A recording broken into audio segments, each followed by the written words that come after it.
Hello, everyone. My name is Josiah, and welcome to another episode of Sports Cruise here on the Our Media channel.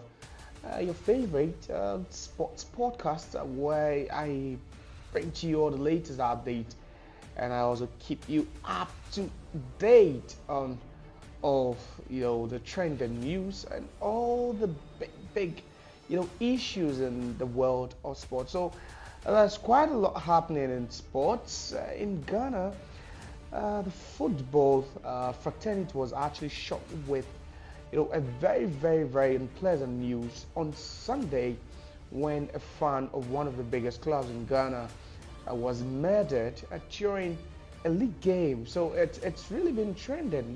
It's really saying like shocking shockwave across the country, and it's also led to the postponement of the subsequent game weeks after the Football Association of Ghana also announced that it has postponed the upcoming matches, and then also has aided in investigations and will be helping to bring whoever is found culpable to justice. So on this episode, we'll be talking more about that game also that happened at the Emirates, where Arsenal were 5-1 victors, but Miles Skelly, the young chap, actually scored a banger on the day and then ended up hitting the famous Erling Haaland celebration. So in Spain, it gets even more interesting after Real Madrid and Barcelona actually had a very tough weekend, especially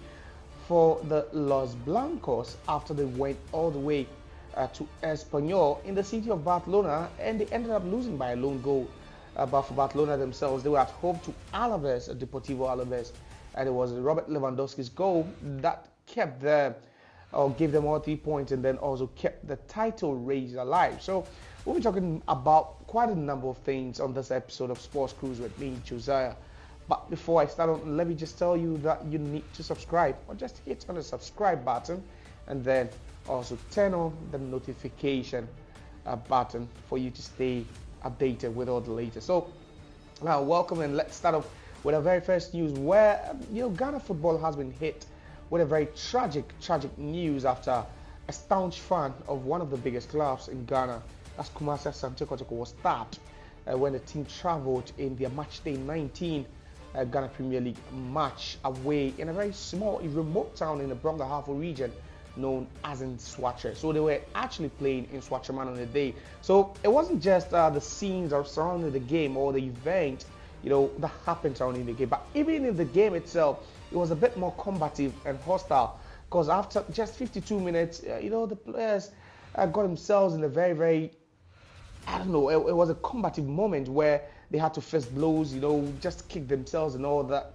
It was just rowdy and chaotic from these players, which led to the sending off of 3 players. So the referee, had to hold the game for a while. Then he was forced to send on 3 players. So 2 for Kumasi Asante Kotoko, and then 1 for the home side as in Swatcheman. So that was just on the flip side, because outside the stadium, something interesting and unpleasant happened.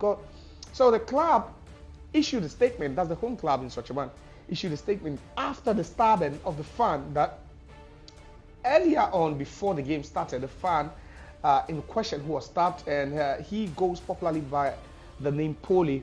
So he was involved in an altercation with one other fan in an unnamed beer bar or drinking spot outside the stadium. That were early hours before the game actually started. So during the game, it was also reported that the fan had to step out of the stadium for unknown reasons, and then he got attacked allegedly by the same person he ended up having that confrontation with, the altercation with, earlier on in the drinking spot. So it was the same person who is still yet to be named, so his identity is unknown.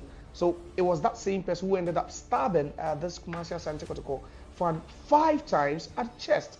5 times, yes, at the chest. Then those are the scenes you'll see the shots currently on your screen. So it wasn't really pleasant. It was just an unpleasant, tragic news that hit the Ghanaian sport and football fraternity. So That's what we are hearing. And after he was stabbed outside the stadium, they managed to bring him back into the stadium, hoping that the ambulance service would at least have given this, poor man some first aid medication or treatment before even conveying him to the nearest hospital. But per what we are hearing, or per popular reports, the fans of the home team actually prevented that from happening. So you could see that the man who was in a distressed state was actually placed right in front of the entrance of the stadium, whilst there was no medical personnel, trained professional medical personnel to attend to him. You could see people around him trying to help the situation, which wasn't really helping. And after some few hours, the man was pronounced dead, which has left Ghana football in a very sorrowful state. So it's not really been pleasant news for Ghana football after this young man, or this young staunch Kumasi Asante Kotoko fan, was stabbed 5 times just hours after having an altercation with an unknown fan in a drinking spot, and then later on outside the stadium. So it happened within very close proximity. The proximity was very close, not within the stadium though, but the stabbing incident actually happened outside at the stadium, and then he was conveyed back into the stadium, and then fans prevented the ambulance from conveying him to the nearest hospital. So the Ghana Football Association has released a couple of statements condemning the act, but then also promising the family and then also the club, that's Kumasi Asante Kotoko, fairness and also justice as far as investigations is concerned. Now, Kumasi Asante Kotoko themselves also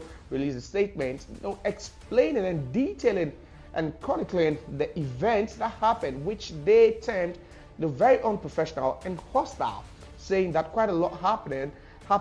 Their fans were attacked after they came into the stadium. Their fan was killed, and then a whole lot of things. Even some of the club officials were even attacked. Now, this Watchman, who are also saying they are not guilty, they also, as the home team, are saying that they're also sorry about what happened, but it was just a sad and an unfortunate event, and they are also hoping that the Ghana Police Service will carry out investigations, which they are willing to help. They are willing to help with investigations, just to bring whoever did that, committed that atrocious act, to the law, and for him to also serve the law. So it's not been pleasant, honestly, for Ghana football. There's quite a lot happening, but we promise to bring you, keep you updated on all developments from this particular story, which has really shocked the whole, world football as a whole, because it's really trended, and everyone actually knows that a fan has been stabbed in Ghana. All right, now let's look at what happened in the English Premier League. So it was a weekend where Arsenal were pitted against Manchester City, and we all known the history between Pep Guardiola, the manager of Manchester City, and then also the manager of Arsenal, Mikel Arteta. So it's been like a master-servant relationship all this while, until Mikel Arteta decided to step out of the shadows of Pep Guardiola to challenge him for the title. So twice they went forward, but they lost. So it wasn't that could or had a significant bearing on the title race, and Arsenal themselves understood the significance of that game. So going into the game, in their last 7 games at home, Arsenal hosting Manchester City at the Emirates in the last 7 games has ended up seeing Manchester City win 6 times and Arsenal winning just 1. And that win came just last season by Gabriel Martinelli goal. So the records and history wasn't really on Arsenal's side. So it was a game that you would dub the biggest game in Europe for that weekend, and then also the biggest, or one of the biggest games we've witnessed in the last 4 or 5 seasons in the Premier League. So Arsenal started brightly, they took the lead, it wasn't that bad, and then Manchester City, after going down, we saw them play some exciting football, coming back, drawing level through Erling Haaland. Then no one saw what was coming. So it started to rain goals actually in that game. Thomas Partey putting Arsenal ahead once again, making it 2-1. Then the young chap, the teenager who played at left back for Arsenal, that's Louis Miles Skelly, scored a pitch of a goal. And To make matters worse, we all remember, that famous game that happened earlier this season. It was a 2-2 draw between Arsenal and then also Manchester City and Arsenal, where Erling Haaland was so furious after 90 minutes and he instructed the manager of Arsenal, that's Mikel Arteta, to stay humble and shut him. So it was the young chap, Luis Skelly, who is just a teenager, scoring against Manchester City and then hitted the Erling Haaland, the famous Erling Haaland, meditation celebration. So that's what actually happened. The young chap just going savage with that celebration. But it didn't end there. So there was one goal again from Kai Havertz, and then it was another 17-year-old, another teenager actually, Ethan Nwaneri, also adding to the Hall of Goals. So just 5 goals Arsenal managed to put past Manchester City, which further deepens Manchester City's woes. So they've not been so good this season. But you talk about the most disappointing defeat, the most humiliating defeat Pep Guardiola has ever received as a manager, and you'd say that is up that of the list. It's top of the list of the most humiliating defeats Pep Guardiola has ever received as a coach. But the question still remains, where do they turn from here? Are things going to go well? And do you even believe that Manchester City can go ahead and qualify for the UEFA Champions League come next season? But for us now, that win pushed them a bit closer towards Liverpool, who had won the previous day at the Vitality Stadium against Bournemouth. So it pushed them further upwards. It still remains 6 points between Liverpool, the league leaders, and Arsenal. But then Liverpool have got a game in hand in the Merseyside derby, and a win for Liverpool would mean that they stretch the lead to 9 points. But trust me, it's still game on as far as the Premier League title is concerned. Now to the Spanish La Liga, it's also getting heated up over there. Quite interested after there was one shocking result recorded over the weekend in the Spanish La Liga. So it was league leaders Real Madrid traveling to relegation-threatened Espanyol. And mind you, Espanyol are Barcelona's eternal rivals. They are city rivals. And, if there's one team that Barcelona will hope beats Real Madrid for them to take advantage and closing on the league leaders, then perhaps it would be Espanyol. And on that day, I believe that every Barcelona fan ended up as an Espanyol fan. So Real Madrid had their chances on the day. They squandered a chunk of them. Vinicius Jr. returned from injury, so they went with that strong attacking lineup of Kylian Mbappe leading the lines, Jude Bellingham playing the number 10 position, Rodrigo and Vini Jr. Playing at either side of the flanks, and then a midfield of Fede Valverde and then Dani Ceballos. And you'll be thinking it was just going to be an avalanche of goals for Real Madrid. You were hoping that Real Madrid could at least put 4, 5 or even 6 past the Espanyol. But guess what? Madrid proved to be wasteful on the day, and Espanyol punished them for it, which actually changed the whole complexion, and then also how the league table was going to look like at the end of that game week. So Madrid ended up losing by a lone goal.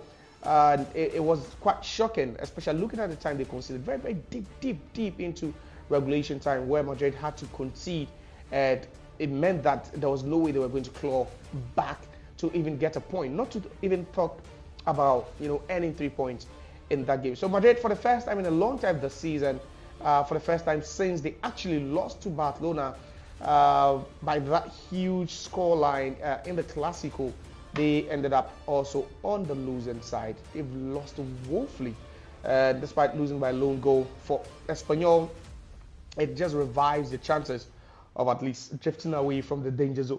But for Real Madrid, they might see that as a blip, so they put that right behind them and then focus on the games coming forward. But Barcelona were also playing. They hosted Deportivo Alaves in a must-win game, in a game where you'd say that the Blaugranes also squandered some good chances, and it's been so synonymous with Barcelona this particular season, where sometimes in games where you expect them to be very clinical, they end up being wasteful, like extremely wasteful. So in the first half against Deportivo Alaves, it was so frustrating for Hansi Flick and his charges, squandering chance upon chance upon chance.